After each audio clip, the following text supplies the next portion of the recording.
Yeah, my home is here in Buffalo. I live here in Buffalo. Oh, smile, you say no. The hell of a team we just played. The ball bounces a couple different directions. Oh, yeah. They could be 10-2. Oh, yeah. Shame on anyone that wants Sean McDermott fired. And in this video, we're going to take a look at some comparisons here to Marv Levy. We're going to take a look at all the losses, the close losses this season, and we're going to diagnose exactly what is going on with the Buffalo Bills. And I'll be the first one to admit, my opinion could definitely change. But as of right now, I'm not ready to declare that Sean McDermott should be fired. For anybody who wants to count the Bills out, as the Bills fall to 6-6, Tom Brady's Bucks fell to 6-6 after losing a game at home to the Chiefs, and they wound up playing each other in the Super Bowl, and the result was different. Maybe the Buffalo Bills and Sean McDermott make it to the Super Bowl, and we see the Eagles again, and we all know that Tom Brady and the Buccaneers ended up beating Kansas City in the Super Bowl. The infographic I made here shows you the first 7 seasons with Marv Levy as the Buffalo Bills head coach.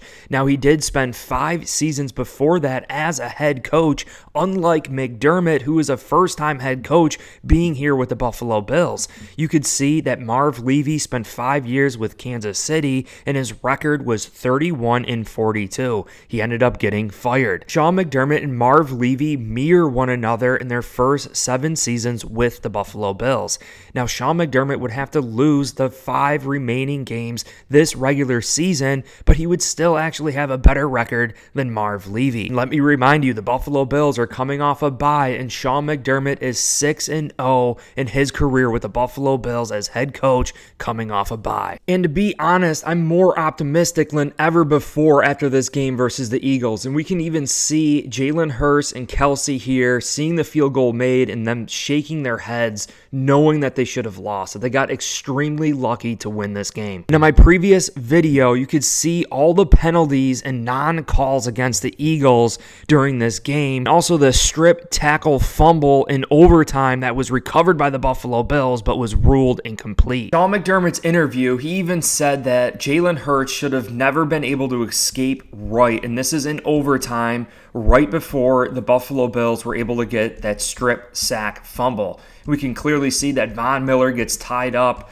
on the offensive lineman, loses contain, Jalen Hurts escapes and gets a good gain here, making it 2nd and 4. On the very next play was when Jalen Hurts threw the pass to A.J. Brown and Dotson popped the ball out and was recovered by the Buffalo Bills. Here's the 2nd and 4 play where Jalen Hurts completes it, the ball comes out, and the Buffalo Bills recover. This would have sealed the deal and won the game. After it was ruled incomplete, it was 3rd and 4. On the very next play, this is the play Sean McDermott said in his interview that he wishes that he had back. Decided to play zone coverage here and play it a little bit soft. Jalen Hurts actually read it very well, threw for the first down. Keep in mind, this was one play after the Von Miller escape, allowing Jalen Hurts to escape from the pocket, and then the strip sack fumble by Dotson. Really, this play should have never existed. Here's the kick to get it into overtime. Like, are we really going to blame Sean McDermott for this miraculous kick in monsoon weather here?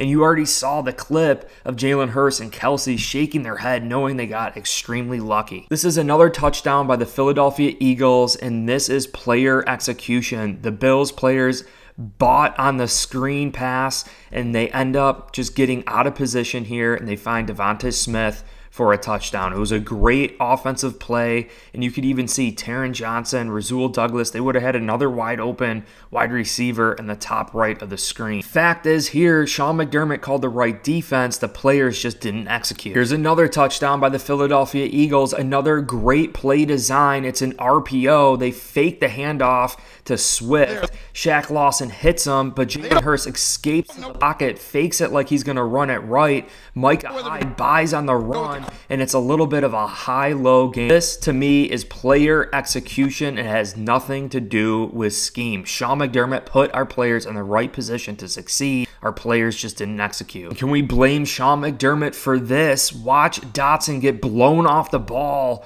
by the offensive line of the Eagles. You know, Sean McDermott called the right play, but again, the players did not execute. Special teams so far this season has not done the Bills really any favors. No kick returns, no punt returns. We allowed a punt return in overtime versus the Jets. That's how we lost. Was this McDermott's fault with Tyler Bass missing a field goal? And let me remind you, we only lost by 3. And that wasn't the only miss by Tyler Bass. He missed this one right here that was blocked by Jalen Carter. I mean, can we really blame Sean McDermott for this? We blame Sean McDermott for Josh Allen's interception here. McDermott admitted in the interview yesterday stating that Micah Hyde should have never let the receiver get behind him. And you could see that Micah Hyde let him get behind him. He's running back to the football. You have to keep defenders in front of you. This is just another lack of execution by Micah Hyde and the players. It has nothing to do with Sean McDermott's defense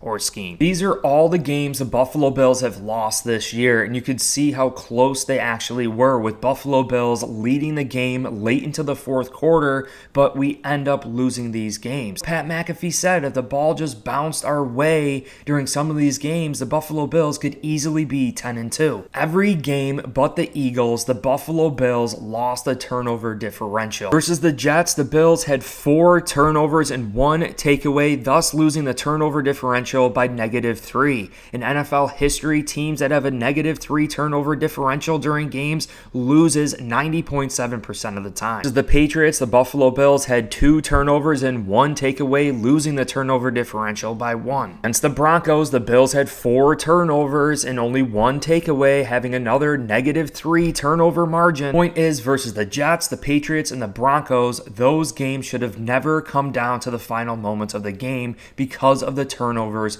during those games. And yes, the Bills had 2 takeaways and only 1 turnover versus the Eagles. You consider all the penalties, all the things being in an away stadium, everything that occurred, the strip sack fumble on A.J. Brown that we recovered for the win, their miraculous kick by Elliott. I mean, come on now. I know people are upset here. The Buffalo Bills, with only 20 seconds left in the game, decided not to go for it, and Sean McDermott opted to use that timeout on that Elliott field goal that they ended up making to tie the game. You know, we're really only down to 1 timeout here. The weather is pouring rain. It's a monsoon out there. Even Tony Romo during the broadcast said he kind of understands it. I mean, it's just as likely that to get a strip sack fumble on the play in this rain or a bad throw interception, and the Eagles are right in our territory and they could win the game. People are comparing this game to the 13 seconds game with Kansas City here, and you can see how soft of a coverage that Leslie Frazier ended up calling here. Probably one of the reasons why we got rid of Leslie Frazier. You know, we called consecutive off coverage plays. It was only 1 off coverage play, slightly off coverage by the Buffalo Bills and Sean McDermott. And you could see here the weather was fine. They had Tyreek Hill and Patrick Mahomes. You know, it's just a different situation, and the Kansas City Chiefs had all 3 of their timeouts. Then Kelsey, after the game, gave credit to Sean McDermott and what they were doing defensively. It said it took them until the second half to really figure out their defensive line and what they were doing against them. Kelsey admitted how great of a team Sean McDermott has, and that Sean McDermott has been doing it a very long time. Kudos to him. I mean, Sean's been doing it for a while. He's Jim Johnson disciple. He's been. Every coach makes mistakes. No coach is 100% perfect. And I know Sean McDermott is working so hard, and he preaches Kaizen, which is Japanese for continuously improving. We discussed this several weeks ago, and I trust that Sean McDermott is one of the best, if not the best, head coach that the Buffalo Bills have ever had. And I will be the first one to admit that my opinion has changed and that Sean McDermott deserves to be fired. But all the game film study reviews and everything that I'm seeing unfold during these games, it is the players' execution. It has nothing to do with Sean McDermott being our head coach or the schemes that he deploys. Sean McDermott saying that his home here is in Buffalo. Brandon Beane even saying that he's got 10 toes planted in the ground here in Buffalo. That is just something that we need as a small market franchise.